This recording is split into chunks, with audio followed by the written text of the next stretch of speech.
Conditions क्यों लागू हैं इस देश पर। ट्रांसफर ऑफ पावर में लिखा गया कि अंग्रेजों के जाने के बाद अंग्रेजी भारत में चलेगी। क्यों चल रही है अंग्रेजी भारत में? आप कहते हो कि हमने भारत का संविधान लागू किया, तो अंग्रेजों की शर्त को पहले खत्म करो, तभी तो भारत के संविधान का कोई मतलब है।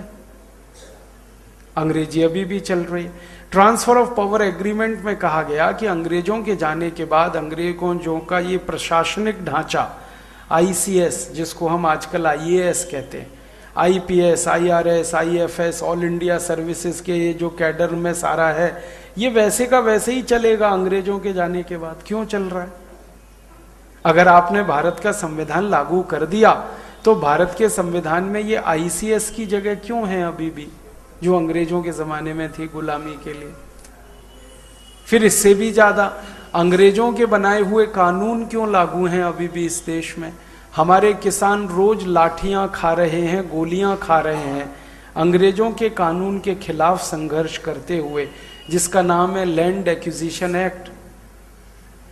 1840 में बना, डलहौजी ने इसको लागू कराया और 1894 में इस कानून को और कड़ा करके लागू किया गया।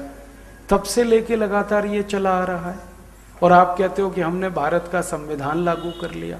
तो मजाक किया आपने तो भारत के संविधान के साथ और धोखा दिया भारत के लोगों को। धोखा क्या दिया? संविधान में लिखा we the people of India, हम भारत के लोग इस पूरे संविधान को आत्मार्पित करते हैं। और कभी भारत के लोगों से पूछा नहीं आपने कि ये लोग इस संविधान को आत्मार्पित कर रहे हैं या कुछ नेता जो अंग्रेजों के प्रभाव में हैं वो इस संविधान को आत्मार्पित कर रहे हैं? आपको मालूम है हमारी जो संविधान सभा बनी उसमें 85% से ज्यादा नेताओं को अंग्रेजों ने सेलेक्ट किया संविधान सभा के लिए। अंग्रेजों ने सेलेक्ट किया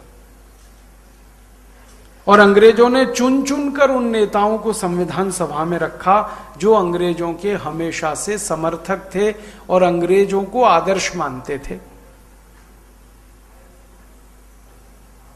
संविधान सभा में ऐसे नेता रखे ही नहीं गए जो अंग्रेजों की हमेशा से खिलाफत करते थे और अंग्रेजों के धुर विरोधी थे।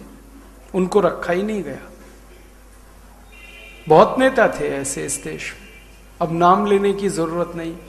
तो हमारे देश का संविधान बना उन लोगों के द्वारा जो अंग्रेजों ने चुने थे और अंग्रेजों ने बनाया था एक ड्राफ्ट जिसका नाम था गवर्नमेंट ऑफ इंडिया एक्ट 1935 में।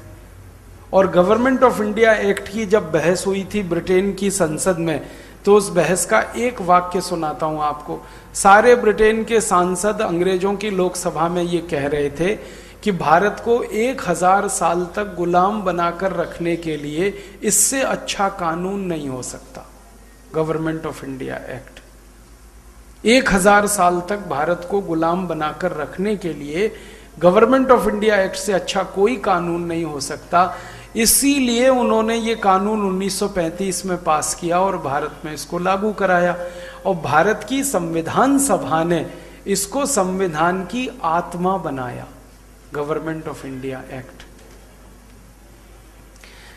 आप किसी दिन चाहें तो एक छोटा सा प्रयास करें, कोशिश करें, गवर्नमेंट ऑफ इंडिया एक्ट की कॉपी किसी भी कानून की पुस्तक बेचने वाली किताब की दुकान में मिल जाएगी, आप ले लो 1935 की।